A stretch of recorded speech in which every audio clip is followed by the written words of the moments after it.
Okay, welcome back. Third and final part of this proposition 2 of Euclid's elements and applying it. I'm going to try and get this geometry to do a little something fancy here. So let's just position it so we can see what's going on. Obviously, this is where we left off on part 2. And here's what I would do to start jazzing things up. I would introduce ranges into almost everything I do. So one thing to do to start is throw your range of your points. Let's see if I didn't do a range there. I think the only thing I have to do is come back to this and these points. Okay, I think this is what I'm going to do is grab this point and try and do something with it, just entering in. So I'm going to create a range. I'm taking a look at my other script, what I did. I want to set this range from, I want to use the 0, -1, actually the -1 to the 1 slider. So I'm going to copy that and throw that up here. I'm going to put that one into the range here, and I'm going to pull that up into the full Monty there, make that go through a range into the X, and that will start to make an interesting pattern, as you see, as we get multiples. I'm going to take the range through a smaller number to start, 5, just to see on a count how I'm doing. And I'm going to grab another range, and I'm going to keep it as 5 count and do a 1 slider again. This one I can play off of, and this one's going to go all the way down into this slider here. So this range is going to come down into this one. And there we go. We start to get some pretty cool geometries, and you can see what's happening there as I move that toy around and make it kind of play around. Really kind of cool. But I haven't lofted. I haven't moved it up in the Z. So what I'm going to do is just move back these two ranges. I think I'm done with them. I may want a multiplier.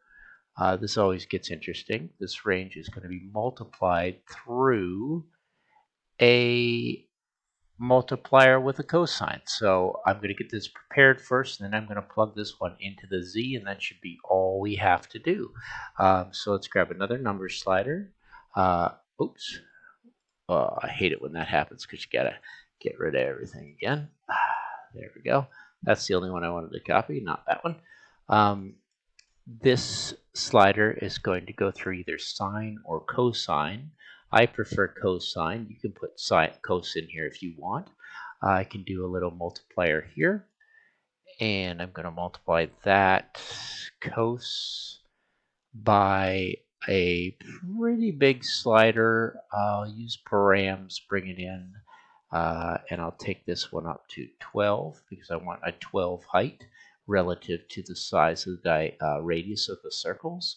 And that can be a multiplier through, I believe, hang on, let me take that 12 count up. This one's here. I want to take that multiplier through this range, which will give me this kind of cos factor. And then I'm going to plug that one into the Z. And you'll watch what happens. Bam! We just pulled it up into this kind of rotation. And if you want to see how it's actually had an effect a little more with the cosine playing off these triangles and surfaces and lines, you see that I can extend that. Cos changes a little bit. This can flatten it. I don't mind the 12. I can push it into the negative, and I can just take this number slider and give it something which has more like levels to a building. So I'm just going to double click that one and change that to 24. Seems to be a nice number. Control Shift, translate this, and there you go. Get a nice little parametric model that you can play off of. You get the whole thing there, and that's the design. So a nice little simple ending. I haven't done anything with the curves or lines besides the metas to thicken them. So I'm not making them into triangles, into planes. But those are all things that you might want to do. But you have a pretty nice little model. And if you consider that that's actually 3 dimensions and it's being driven by this, and you can change the, actually this is probably the slider that makes it most interesting. and you can also take that slider and see what that's doing to the data. If I keep it away from 0, and I can actually flange through and have pretty nice structures. Anyway, nothing more than kind of a revolving staircase, but through ranges it makes it kind of interesting to play with. And there you go. And that's all coming from that 2D model that we began with. And that's it. We're going to move on to proposition 3. So I'm just going to save this as C and cancel. I'm probably just going to save. And then I'm going to open proposition 3 and see where this is going to lead us. Proposition 3 is a totally different one.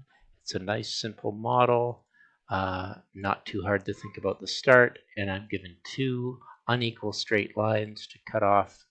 For 2 given unequal straight lines to cut off the greater, a straight line equal to the lesser. So this is just a little script that I'll try and find something jazzy to do it. It's not too hard to actually wrap your head around.